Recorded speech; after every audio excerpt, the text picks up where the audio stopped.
video ground school for the Aerostar.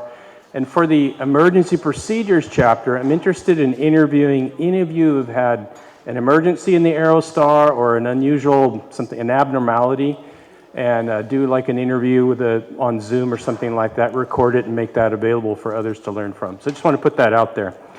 So question for all of you. How many people are using an electronic pilot logbook? Anybody? Good, a lot of you. What's the reason that you're using that?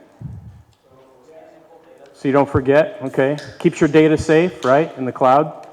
But also you can search on things like, what's my instrument currency? When's the last time I did a circling approach? So it's valuable for that. Planelogix gives you a way to do the same thing for your maintenance records. So anybody here ever lost maintenance records on your airplane?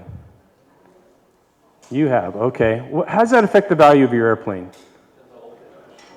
Yeah. I've seen estimates 25 to 40% of drop in aircraft value because you've lost maintenance records. That's a, Don? I talked to an FAA guy, and that's what I thought, 25, 35, 40%. And the FAA guys in Birmingham said, Don, you know, that really, you can just go ahead and reconstruct it the best to your availability, the previous owner, the owner before that. And it ain't no big deal. As far as they're concerned. Yeah, as far as the FAA is concerned, yeah. Yeah, exactly. We're talking resale value. The FAA has different criteria, but the buyer's got a little more stringent criteria. So I just wanted to kind of show you how this Planelogix works. I've got this set up for my twin Comanche, and let's see, how does this laser pointer work here? Which button is it that you... Oh, there we go. Okay, so right here you can see I've clicked on maintenance records. So I just did this entry right here that you're looking at where it says remove and replace Garmin G5 with overhauled unit, blah, blah, blah. That's a maintenance record that I entered on the 19th, so just a couple of days ago. But if you notice also attached to this maintenance record, I've got an 8130 right there that came with the G5. So if I click on that, it'll actually open that attachment up. So, well, I think it logged me out. Hang on, let me refresh. It may make me log back in again. But the point is that it allows you to attach other documents to a maintenance record that you may find helpful. So let's see, if I click on that again.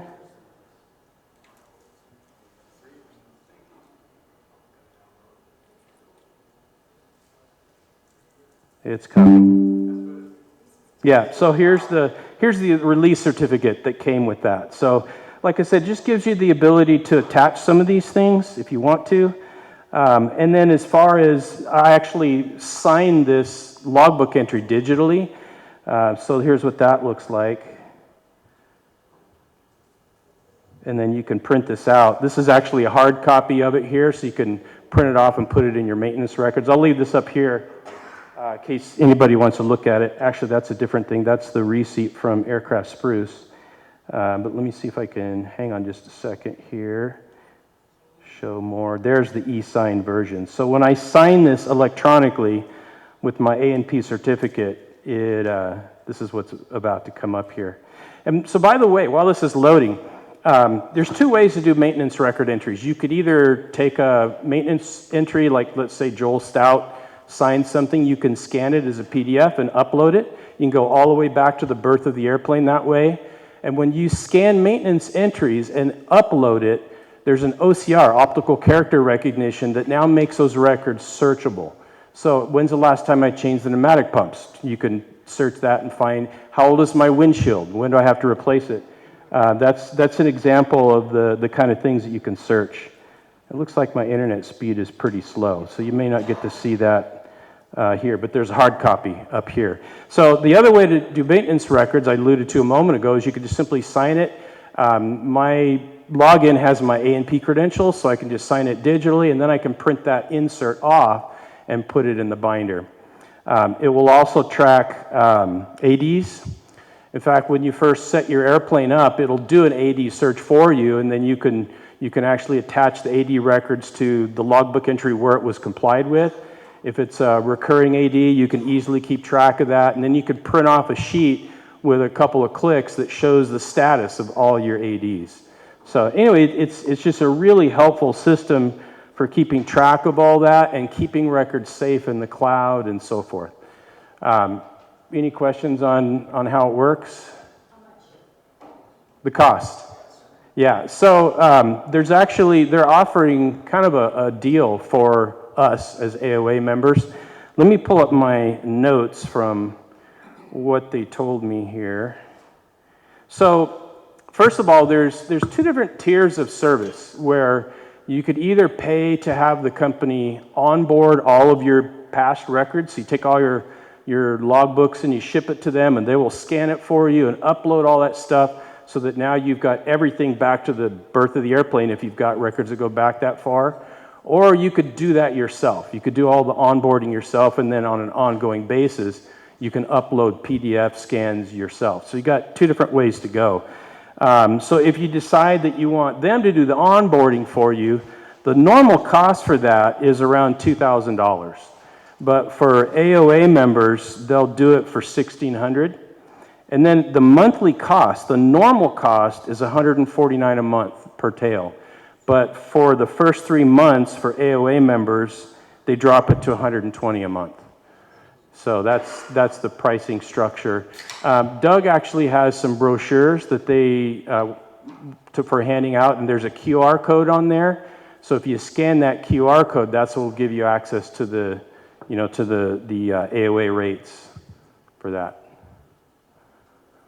Did I miss anything on that, Doug? What I add to that, so I did it. Mark mentioned it to me a while back, and I learned at some point if Mark recommends something, just do it. It's a good idea. So you like my Kool-Aid? I did it. And so my aircraft is a 76.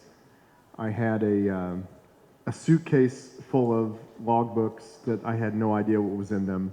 I was worried about it. And they sent me a Pelican case.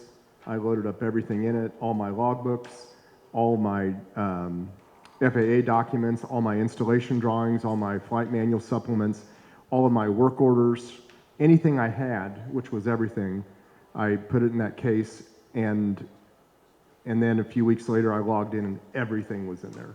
And it's phenomenal because you can take any keyword that you want, put it in there, search for it, and you'll get all the hits for all those log entries and see what you have, plus click on a link and see the PDF version. So it's not a contract. So if all you really want to do is get them to digitize your logbook, you can do that, and then everything is exportable also after the fact, if you don't like the monthly. I do their highest tier monthly because I don't want to think about it. I bring my airplane to Joel.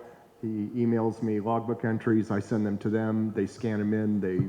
They do everything, and it isn't free. It is a lot, but for me, having a 40-something-year-old airplane, it's cheap because I don't have to use the mental bandwidth of what do I have and what if I lose that. So I like it a lot. So that is an option if you just want to have them digitize it. So we said, hey, if we mention your project, will you give us a deal? And they did, and they have these cards here if anybody's interested. Yeah, and the cool thing too is as you continue to add records, of course, at any time you want to, you can go in and export them. It'll create a zip file with all your records organized into folders, and then you can upload those to your personal Dropbox or whatever. So your records are always secure. So, any other questions? Actually, I may have gotten my Wi-Fi back. Let me see if this is working. I was actually going to show you how to sign an entry.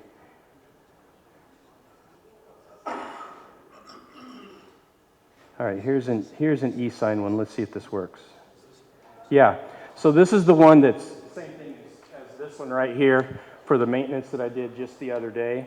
Let me show you for one that I scanned in because it was for the IFR certification that we had done for the annual. And so obviously they didn't sign it electronically, but here's what that looks like. Yeah, so once the avionics shop gave me this entry for doing the pedostatic, I just uploaded it as a PDF. Again, this becomes searchable. So, any keywords in there that I want to search on down the road, I can instantly find this record. So that's the way that works. And let me just show you. So I've got 5 logbooks created in here. I've got the airframe, I've got right and left engine, right and left prop. So 5 logbooks. But I created a 6th logbook called avionics so that when I want to do my 30-day VOR checks, it doesn't clog up my airframe logbook. And I created one for the trip on the way over here, but I haven't signed it yet. So let me show you how that works. I'm clicking on edit for the logbook entry. It's got the date in here. I didn't bother putting Hobbs because nobody cares about Hobbs for doing that. But so here's the notation for the VOR check that I did.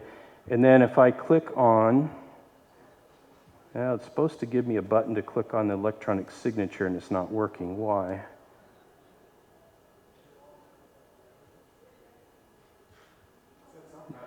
Let me try hitting refresh here. Yeah, I'm not sure why that's not working. Let me try clicking it again. Looks like my Wi-Fi died again.